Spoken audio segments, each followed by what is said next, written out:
Hello students, I really hope you are in best of your health at your home. We started with chapter number 8 of class 10 science, how do organisms reproduce. Today's topic is asexual reproduction in multicellular organisms. Now look at the word multicellular organisms. Multi means many, cellular means cell. ऐसे organisms जिनकी body में बहुत सारे cells होते हैं. But one thing you have to keep in mind, हम बात कर रहे हैं बहुत सारे सेल्स की. इट नेवर मीन्स कि एक गुच्छा side like it's round ball of cells, ऐसा नहीं होता. सेल्स किस में अरेंज होती है? Cells they are arranged in the form of tissues. Tissues are arranged in the form of organs. फिर वो जो ऑर्गन्स हैं वो एक स्पेसिफिक पोजीशंस पे प्लेस्ड है. ऐसा नहीं है कि इट्स मल्टी सेलुलर मतलब बहुत सारे सेल्स हैं और ऐसे ही पड़े हुए हैं.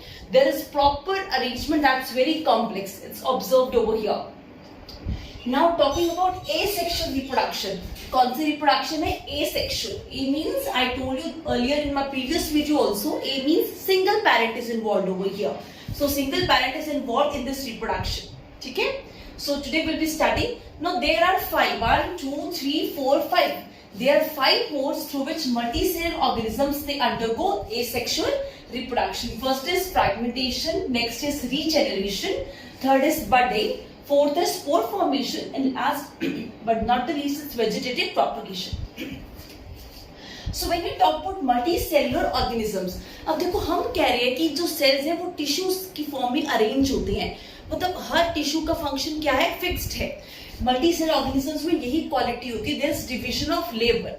मतलब लेबर होता है काम. काम को जैसे for example our body, it's we are multicellular people. So what happens in our case, What is happening is कि हमारी बॉडी में जो सेल्स हैं वो टिश्यूज की फॉर्म में अरेंज्ड हैं. टिश्यूज क्या बना देते हैं? ऑर्गन्स. अलग अलग ऑर्गन अलग अलग जगह पे रखा हुआ है. And they are doing their own function. हर एक का फंक्शन अलग है. लिवर का अलग फंक्शन है, स्टमक का अलग फंक्शन है, किडनीज का अलग रोल है. Everyone plays its own role. तो इतने सारे सेल्स में हमें ये कैसे पता लगता है कि रिप्रोडक्शन कौन सा सेल करेगा? सो रिप्रोडक्शन उस टाइप का टिश्यू करेगा जिस टिश्यू में एक ऐसी प्रॉपर्टी है कि वो टिश्यू आगे सेल्स बनाए. जो सेल्स पहले तो वो बहुत सारे सेल्स बन गए, फिर वो डिफरेंशिएट होते हैं. मतलब उनको एक स्पेसिफिक प्रॉपर्टी मिल जाती है कि हाँ ये वाला सेल स्टमक की ओर जाएगा अगर स्टमक और सेल्स की नीड है, ये लिवर की ओर चला जाएगा. वो कौन सा प्रॉपर फॉर्म है? Reproductive tissue reproduction. So this is happening in multicellular organism कि इतने सारे टिश्यूज होने के बावजूद कौन सा वाला टिश्यू रिप्रोडक्शन करेगा. ओके, सो वो वाला टिश्यू रिप्रोडक्शन करेगा जिसके सेल्स में प्रोलिफरेट होने की पावर है. They will divide and then afterwards they will differentiate. हर सेल को एक प्रॉपर जगह प्रॉपर फिक्स फंक्शन मिल जाएगा कि ये इसका फंक्शन. That's called differentiation. मतलब कि what is differentiation? This you have done in class 9 also. When so many cells are formed, but the cells are given particular role कि ये वाला सेल बाद में लिवर का सेल बन जाएगा. Sorry. So now moving on further with the main topics. So talking about fragmentation first. Look at the word. Fragmentation मतलब fragments बन जाना. ओके, इट मींस फ्रैगमेंट्स बन जाना. Fragmentation it is seen where you have done in unicellular also. जो ये asexual reproduction you have done in unicellular also. I told you there also that what is more important, you should know the example side by side. So talking about fragmentation first. Fragmentation means fragments बन जाना. Which example will be taking over here? Spirogyra. And where do you see spirogyra? It's normal whenever you see pond water में जो green green algae होती है. अगर आप वो pond water इकट्ठा करोगे ना तो आपको कहना कि स्पाइरोगायरा के फिलामेंट्स मिल जाते हैं. इसके फिलामेंट्स होते हैं. But you have to keep in mind जो स्पाइरोगायरा इसकी जो ये फ्रैगमेंटेशन जो मेथड है ये मल्टीसेलुलर ऑर्गेनिजम्स में तो होता है. बट वो जो मल्टीसेलुलर ऑर्गेनिज्म है उनकी बॉडी बहुत सिंपल बॉडी होती है. It's very simple, it's not complex body. बहुत नॉर्मल से सेल से अरेंज होते हैं तभी फ्रैगमेंटेशन होता है. Spirogyra I told you, Spirogyra is having, I just draw rough structures in each case. कुछ ऐसा स्ट्रक्चर होगा. It's like filamental structure. Filaments का होता है. अब होना क्या है? फ्रैगमेंट्स. मतलब इसके फ्रैगमेंट्स होंगे. अब सपोज करो इसका जब ये मैच्योर हो जाएगा तब क्या करेगा? अपने फ्रैगमेंट्स बना लेगा. आफ्टर मैच्योरेशन की this you have to keep in mind. तो फ्रैगमेंटेशन बन गई. दिस इज फर्स्ट फ्रैगमेंट, ये सेकंड फ्रैगमेंट है. सो स्पाइरोगायरा फॉर्म्स फ्रैगमेंटेशन और मैच्योरेशन. फिर अब दोनों फ्रैगमेंटेशन के पास पावर है कि वो बाकी का पोर्शन अपने आप बना ले. They form the rest of the portion. This is a spirogyra. So this has a tendency that on maturation it's going to form fragments. ये fragments बना लेगा जब ये mature हो जाएगा. Fragments बन के हर fragment के पास power है. It has power to make full organism. तो ये वाला ये खुद बना लेगा और organism बना लेगा. ये वाला भी ऐसे ही और organism बना लेगा. So these two fragments जो पहले फ्रैगमेंट से अभी फुल ऑर्गेनिज्म बन गई है स्पायरोगारा की तरह, जो हमारे पास फर्स्ट था. This is seen in case of spirogyra. I hope you are clear with this fragmentation. Look at the word. Fragments बन जाती है मैच्योर होने पे, फिर वही फ्रैगमेंट्स जो बनी है हमारे पास वो आगे रिफॉर्म हो, थोड़ी सी और फॉर्मेशन बना के वो सेम मेन पैरेंट बॉडी की तरह वो बन जाता है. This is we are done with fragmentation. Now talking about regeneration. Again look at the word regeneration. दोबारा से generate होना. Okay, इसमें क्या होता है? Sometimes it actually happens in planaria और hydra में भी देखा गया इसको. But होता क्या इसमें? सबसे पहले this you have to keep in mind. By chance there is any cut. By chance किसी organism में it's observed in planaria हो गया, hydra. These two are the examples that I mentioned in your NCERT.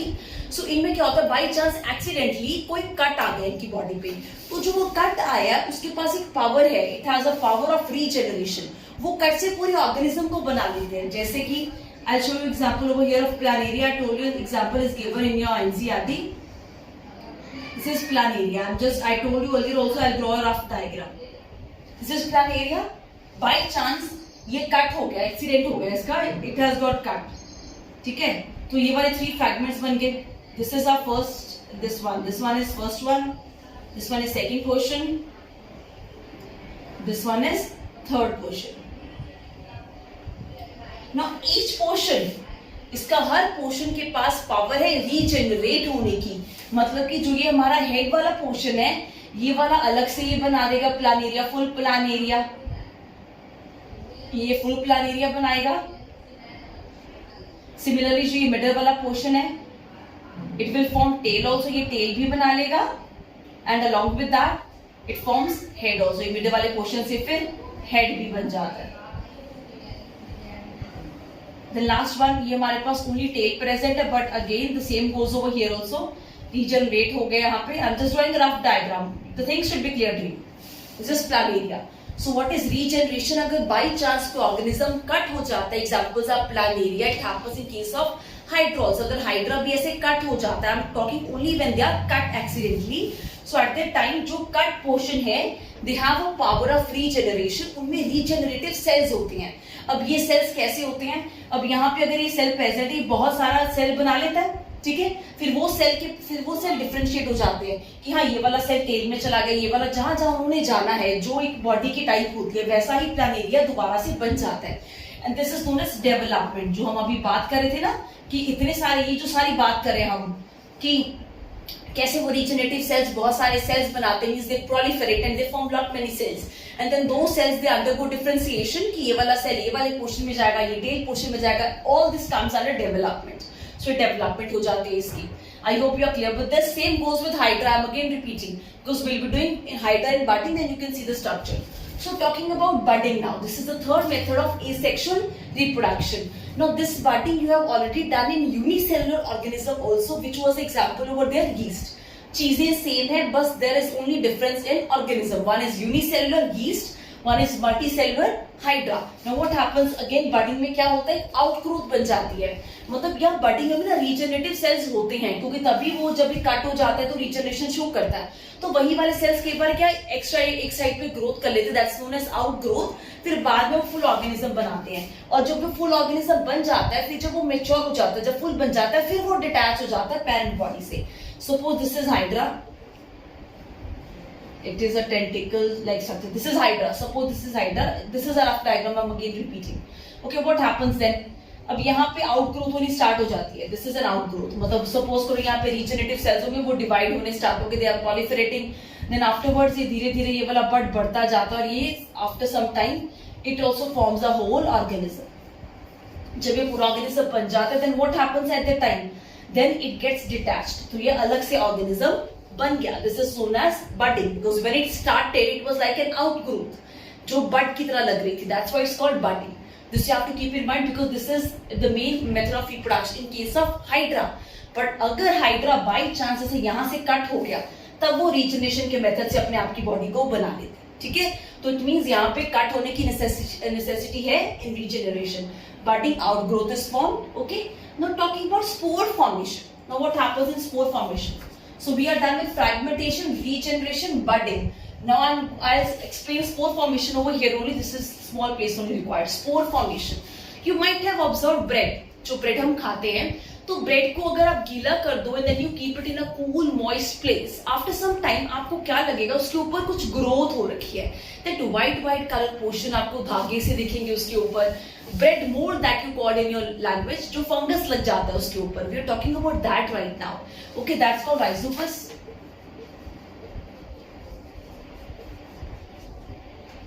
तो जो आप bread को observe करोगे, जो ब्रेड मोल्ड, जो हम फुईसी कह देते हैं उसको, वो जो धागे से लगे होते हैं. I'll draw the structures over here.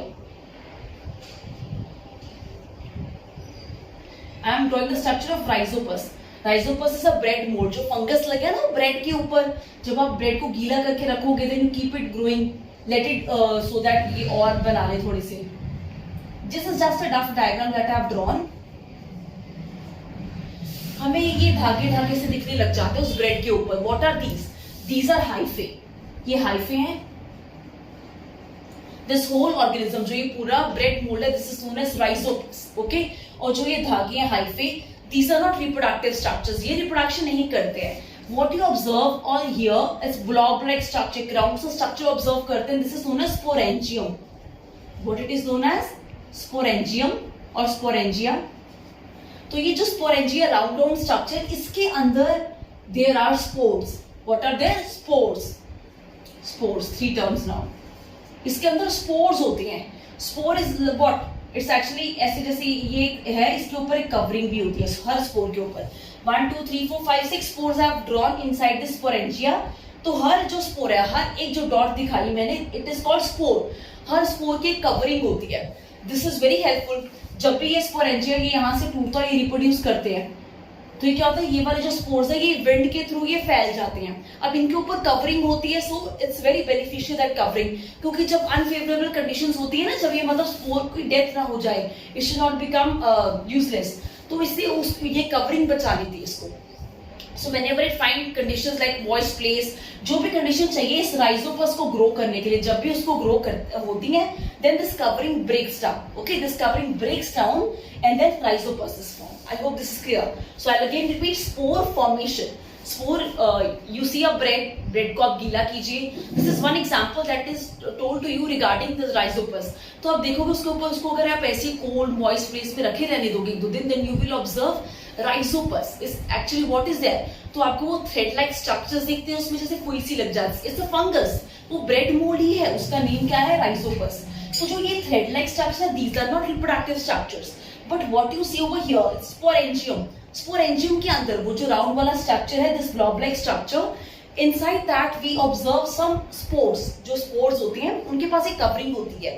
ठीक है, जब भी अब ये वाला sporangium break off होगा, then spores they will spread through wind, and then they will reach at particular places wherever they find the conditions proper for the growth of rhizopus. Then they will again form a new organism over there. So this is a method of reproduction. This covering is very beneficial to tide over those unfavorable conditions that otherwise the spore cannot tolerate. Now I hope you are clear with these 4 methods. Fragmentation, which is example Spirogyra. Regeneration, example is Planaria and Hydra also. Budding, example is Hydra. In unicellular, the example of budding is yeast. Last is spore formation. Rhizopus is one of the example. Now talking about vegetative propagation. Just wait for a second. I'll just take duster and then I'll do this. I'll rub it. Now I'll tell you regarding this one. Vegetative propagation.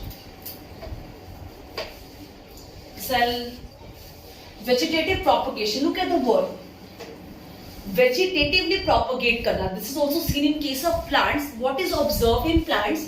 कि कई ऐसे plants हैं जो propagation show करते हैं, like sort of reproduction show करते हैं through vegetative parts. Now, which are the vegetative parts in a plant?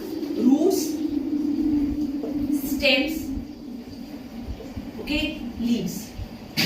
These are the vegetative plants. You all know reproductive portion is flower. ठीक है, हमने वो वाला नहीं देखना, हमें वेजिटेटिव पोर्शंस देखने हैं. रूट्स हो गए, स्टेम हो गई और हमारे पास लीव्स हो गई. ये कैसे हेल्प करते हैं प्रोपोगेट करने में? इसका मतलब है plants they have a tendency कि वो इन 3 चीजों के थ्रू रिप्रोडक्शन शो कर सकते हैं.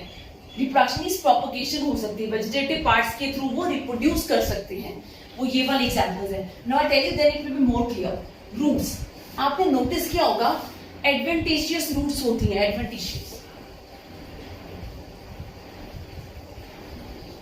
एडवेंटिशियस रूट्स ये कैसी होती हैं? आपने ऑब्जर्व किया होगा, एक तो जो मेन रूट होती है, जो जड़ें मेन होती हैं, पर आपने कुछ चीज और भी ऑब्जर्व करी होगी, जैसे रेडिश या कैरेट ले लो. ठीक है, आपने ऑब्जर्व किया होगा ये रेडिश और कैरेट के आसपास ये धागे धागे से दिखते हैं ना हमें. These are adventitious roots.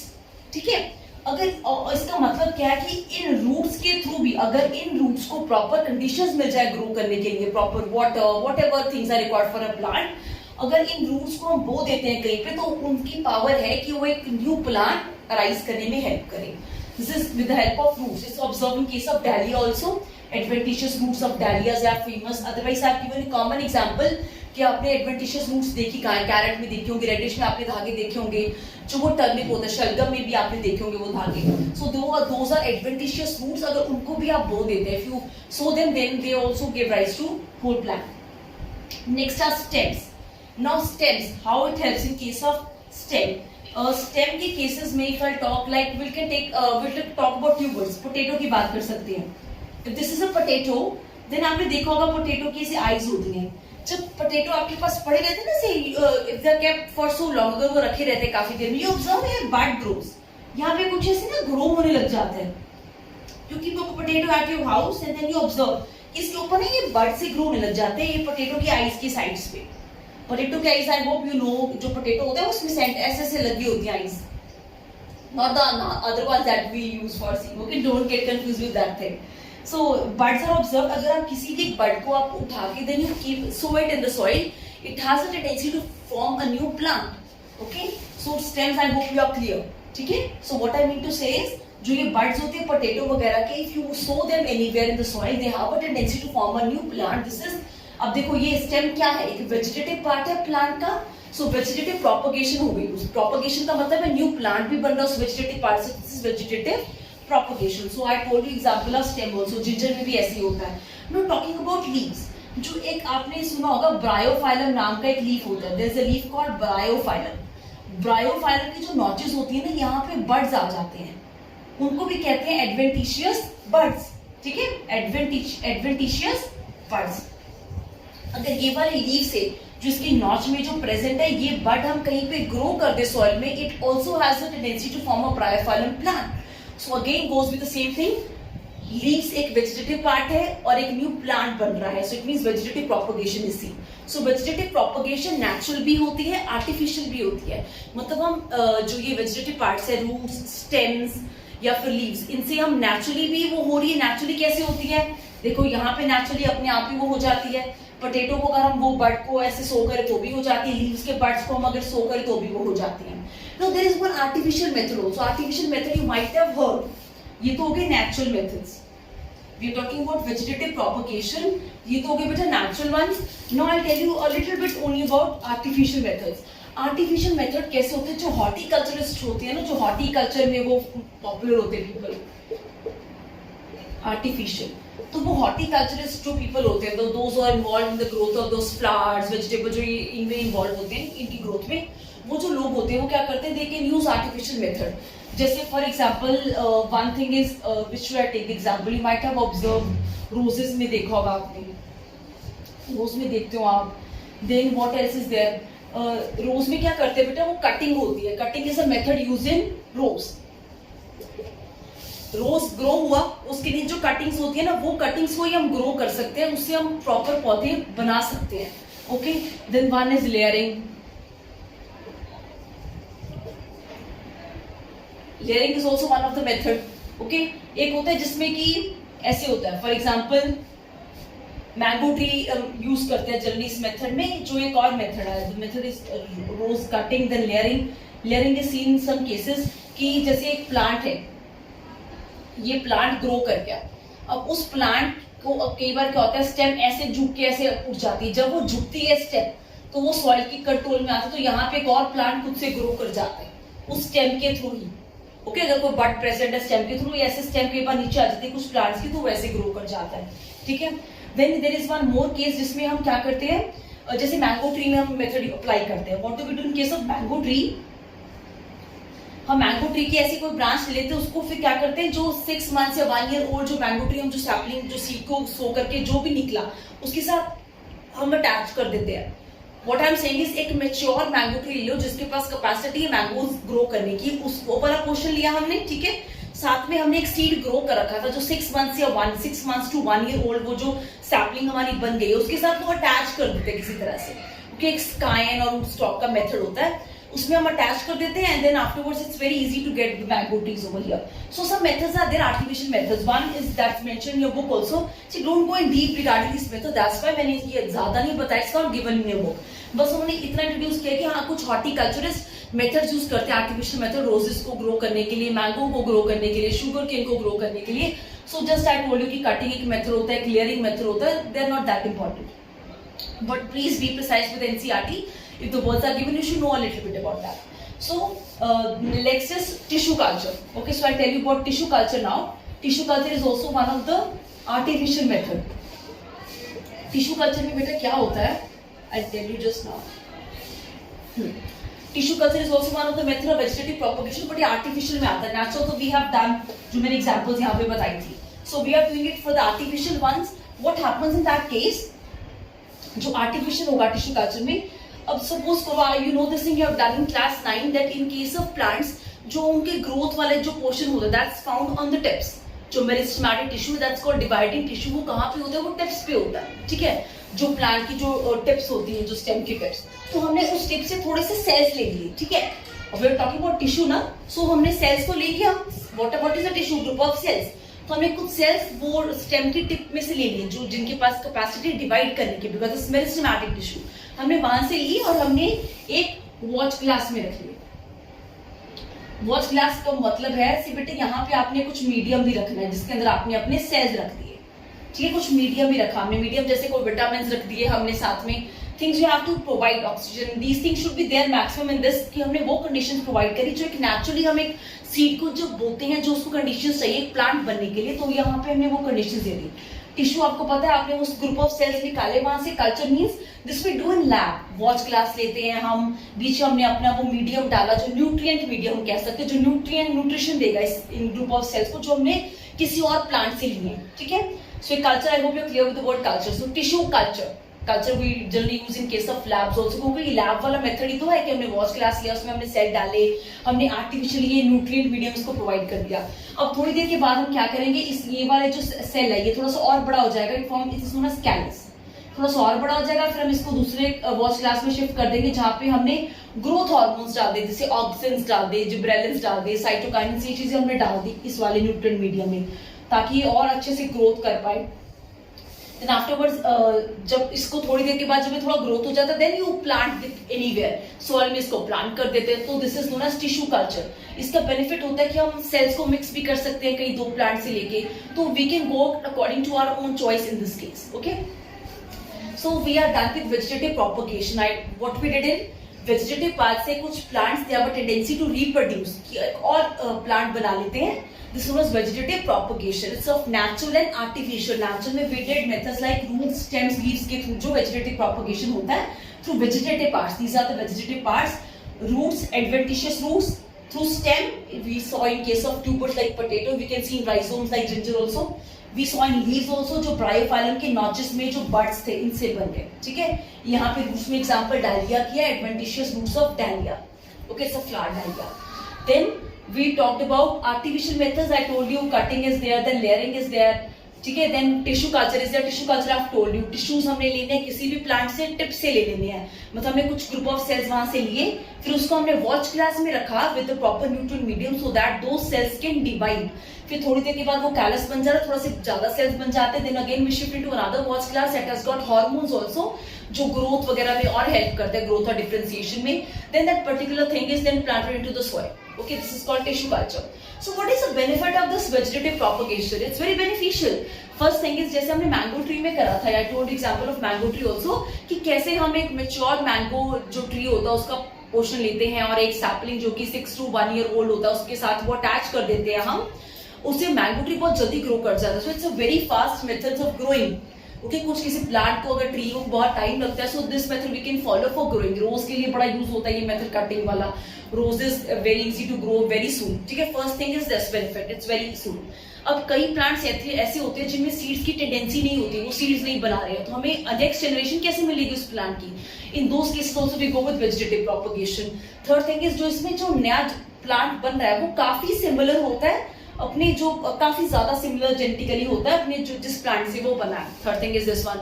Then इसका बड़ा बेनिफिट होता है वो हॉर्टिकल्चरिस्ट को, क्योंकि वो काफी ऑर्नामेंट्स प्लांट्स जो होते हैं ना, ऑर्नामेंटल प्लांट्स, डेकोरेशन वाले जो प्लांट्स होते हैं, तो उनके लिए काफी वो यूज कर लेते हैं ये मेथड्स को, हॉर्टिकल्चरिस्ट जो यूज करते हैं. टिश्यू कल्चर में काफी चीजें हो जाती है कि हम अपनी चॉइस से चीजें कर सकते हैं. वेजिटेटिव प्रोपगेशन में ये भी बेनिफिट है, हम अपनी चॉइस से चीजें कर सकते हैं. हम कुछ ऐसी चीजें भी प्रोवाइड कर सकते हैं, सीडलेस चीजें भी हम इससे बना सकते हैं. Seedless plants also form like banana and all that bananas. So I hope you understood the topic vegetative propagation. So we did 5 things.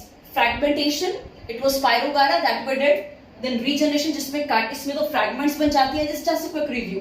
Fragmentation में फ्रैगमेंट्स बन गई, जब कब बनेगी फ्रैगमेंट्स? जब वो मैच्योर हो जाता है स्पाइरोगेरा, तो वो फ्रैगमेंट्स बना लेता है, फिर वो हर फ्रैगमेंट एक नया ऑर्गेनिज्म बनाती है.